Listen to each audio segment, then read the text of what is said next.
Hello everyone, welcome back to the workshop. So today we are going to have another little pro tip here, and I want to take and talk about the benefits of cutting to center. So I'm going to show you, I'm going to take two cuts on this fire poker that I need to shorten up.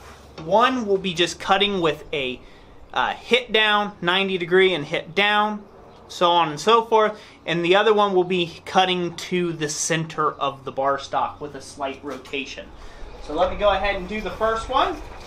We'll go ahead and just cut this off here with a straight down, 2 hits, straight down, 2 hits, and again take it down the rest of the way. Now this is cutting to one side, and now I'm going to do the same thing, but I'm going to roll it slightly as I go and cut to the center of the bar. And we're going to take a look at the aftermath or the cleanup work that's going to be involved in this. So again, hit it right on around. Now this is cooled down sufficiently, just like so. So now let's go over to the workbench and see what we got. Okay, so some of the things I want you to take notice of here is, here was our first cut. This was cutting all off to one side. Now, in certain operations like making scarf welds and stuff like that, this is a perfectly acceptable cut, and this is actually something that you will probably want to take and do. On the other hand, here is our cutting off to center. So cutting off to center will help prepare the piece or the bar stock for the next forging operation with the minimum of rag.